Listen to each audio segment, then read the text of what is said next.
ആഗോള അയ്യപ്പ സംഗമം മഹാവിജയമായി എന്നുള്ളൊരു നിഗമനത്തിലേക്ക് തന്നെയാണ്, ഒരു കൺക്ലൂഷനിലേക്കാണ് അവിടെ സർക്കാർ എത്തിച്ചേർന്നിരിക്കുന്നത്. സർക്കാരിനെ സംബന്ധിച്ചിടത്തോളം അത് അങ്ങനെ ആവേണ്ടതുണ്ട്. കാരണം അത്രയും പ്രസ്റ്റീജിയസ് സംഭവമായിട്ട് നടത്തിയ ഒരു പരിപാടി കൂടിയാണ്. പക്ഷേ നമ്മൾ തുടക്കത്തിലൊക്കെ കണ്ടിട്ടുണ്ട്, മുഖ്യമന്ത്രി വരുന്ന സമയത്തൊക്കെ ധാരാളം ആളുകൾ ഉണ്ടായിരുന്നു. പിന്നീട് ഈ ആളുകൾ, അതായത് അവരൊക്കെ പലപ്പോഴായി ഈ സെഷൻ തുടങ്ങിയ പല സമയത്തായി ഒഴിഞ്ഞു പോയതാണ്. ഒരു പാർട്ടി പരിപാടി പോലെയായി മുഖ്യമന്ത്രി വന്നു, പ്രസംഗിച്ചു, അതിനുശേഷം ആളെ കാണാനില്ല എന്നുള്ളൊരവസ്ഥയാണ്. അപ്പോൾ ഈ രജിസ്ട്രേഷൻ, അത് 2000-ലധികം രജിസ്ട്രേഷനൊക്കെ കുറവാണ് എന്നുള്ളത് വിശ്വസിക്കാൻ പറ്റില്ല. ഒരുപക്ഷെ രജിസ്ട്രേഷനൊക്കെ ഉണ്ടാവും, ആളുകൾ ഒരുപക്ഷെ ആ പരിപാടിയിൽ ഉടനീളം നിന്നിരുന്നില്ല എന്നുള്ളതാണ്. എന്തായാലും നന്ദുഷ ഇന്നലെ അവിടെ കണ്ട കാഴ്ചകളിൽ നിന്ന് സാധൂകരിക്കാൻ കഴിയുന്ന വിവരങ്ങൾ എന്തൊക്കെയാണ്?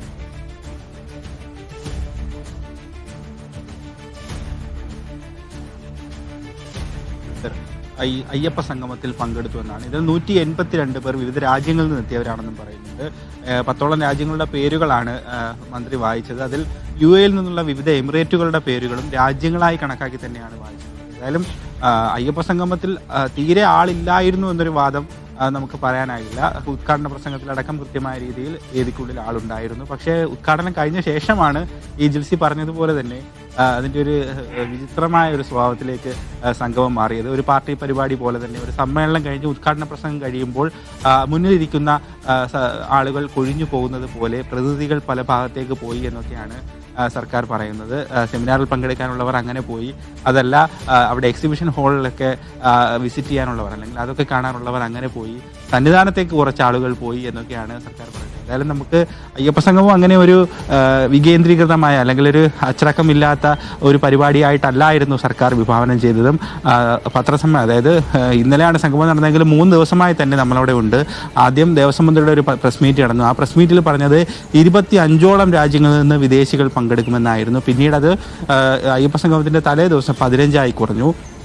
അതോടൊപ്പം 3500 പേർ പങ്കെടുക്കുമെന്നാണ് ആദ്യം പത്രസമ്മേളനത്തിൽ മന്ത്രി പറഞ്ഞത്. ഇന്നലെ കണക്കുകളെല്ലാം തീർന്നപ്പോൾ അവസാനം നടത്തിയ പത്രസമ്മേളനത്തിൽ 4126. ഏതായാലും ആളുകളുടെ എണ്ണം കൂടി എന്നുള്ള കണക്കുകളൊക്കെ ഓക്കെയാണ്. പക്ഷേ നമ്മൾ 3 ദിവസമായിട്ട് അവിടെ നിൽക്കുന്ന ഒരാൾ എന്ന നിലയിൽ എനിക്ക് ഒരുപാട് സംശയങ്ങളുണ്ട് ഇതിൽ. ഒന്നാമത്തെ കാര്യം, ഈ പറയുന്ന പോലെ തന്നെ എത്ര രാജ്യങ്ങളിൽ നിന്ന് പ്രതിനിധികൾ പങ്കെടുത്തു എന്നുള്ള കാര്യത്തിൽ ഒരു വലിയ സംശയം അവശേഷിക്കുകയാണ്. കാര്യം അത് മന്ത്രി തന്നെ പലപ്പോഴായി മാധ്യമങ്ങളോട് നടത്തിയ പ്രതികരണത്തിൽ തന്നെ കൃത്യമായ കണക്കുകളൊന്നും തന്നെ ഇല്ല. ഇത് ഒരു ആൾക്കൂട്ട സംഗമം ആയി പരിഗണിക്കാൻ കഴിയുന്ന ഒരു കാര്യമാണെങ്കിൽ ഒരുപക്ഷെ ആളുണ്ടായിരുന്നു എന്ന് പറയാം. പക്ഷേ കൃത്യമായ രീതിയിൽ ദേവസ്വം പ്രസിഡന്റൊക്കെ കഴിഞ്ഞ ദിവസം നമ്മളോട് പറഞ്ഞതുപോലെ 3 വർഷം കൃത്യമായി ശബരിമലയിൽ എത്തിയ, അല്ലെങ്കിൽ അങ്ങനെ ദേവസ്വം ബോർഡിൻ്റെ കുറച്ച് മാനദണ്ഡങ്ങൾ പാലിച്ച് തിരഞ്ഞെടുക്കപ്പെട്ട പ്രതിനിധികളെ മാത്രം വെച്ച് നടത്തുന്ന ഒരു സംഗമമാണ്, അല്ലെങ്കിൽ അത്രയും ഡിസിപ്ലിൻഡായി നടത്തുന്ന ഒരു സംഗമമാണ് എന്ന തരത്തിലാണ് ദേവസ്വം ബോർഡ് പ്രസിഡന്റ് പ്രതികരിച്ചത്. പക്ഷേ ഇന്നലെ കണ്ട ആ ഒരു ആൾക്കൂട്ടം, അല്ലെങ്കിൽ മുഖ്യമന്ത്രിയുടെ പ്രസംഗം കേൾക്കാനെത്തിയ ആൾക്കൂട്ടം അതിനെ സൂചിപ്പിക്കുന്ന, അല്ലെങ്കിൽ അത്രയും അച്ചടക്കമുള്ള ഒരാൾക്കൂട്ടമായി എനിക്ക് തോന്നിയില്ല. മാത്രമല്ല ഈ പ്രസംഗത്തിന് ശേഷം ഉദ്ഘാടന സെഷൻ അവസാനിച്ച് 3 വേദികളിലായാണ് സെമിനാറുകൾ നടന്നത്. പ്രധാന വേദിയിൽ ശബരിമല മാസ്റ്റർ പ്ലാനുമായി ബന്ധപ്പെട്ട സെമിനാറാണ് നടന്നത്.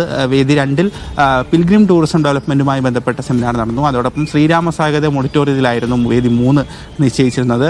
അവിടെയും ക്രൗഡ് മാനേജ്മെൻറ്റുമായി ബന്ധപ്പെട്ട ഒരു സെമിനാർ നടന്നു. ഏതായാലും ഈ 3 സെമിനാർ വേദിയിലും ഞാൻ പോയിരുന്നു. വേദിയുടെ 1/3 ഭാഗം പോലും ആളില്ലായിരുന്നു. പ്രധാന വേദിയിൽ ഏതാണ്ട് 5000 പേർക്കോളം ഇരിക്കാൻ കഴിയുന്ന ഇരിപ്പിടങ്ങൾ സെറ്റ് ചെയ്തിരുന്നു. എന്നാൽ സെമിനാർ തുടങ്ങിയപ്പോൾ 500 പേർ പോലും അവിടെ ഇല്ലായിരുന്നു എന്നത് ഞാൻ നേരിട്ട് കണ്ടതാണ്.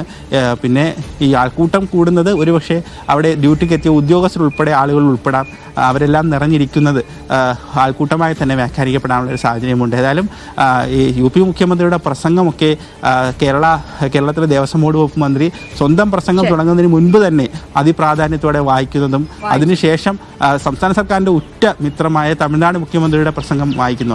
അത് യോഗിയുടെ അത്ര പ്രാധാന്യത്തോടെ അല്ല എങ്കിൽ പോലും ആ പ്രസംഗം, യോഗിയുടെ പ്രസംഗത്തിൻ്റെ ആ പ്രാധാന്യം എടുത്തുകാട്ടിയ ശേഷം മാത്രമാണ് ദേവസ്വം ബോർഡ് മന്ത്രി അല്ലെങ്കിൽ ദേവസ്വം മന്ത്രി വേദിയിൽ വായിച്ചു എന്നടക്കമുള്ള കാര്യങ്ങൾ നമ്മൾ വളരെ കൗതുകത്തോടെയാണ് അയ്യപ്പ സംഗമ വേദിയിൽ കണ്ടത് എന്നുള്ളത് എടുത്തു പറയേണ്ട കാര്യമാണ് ജിൽസി.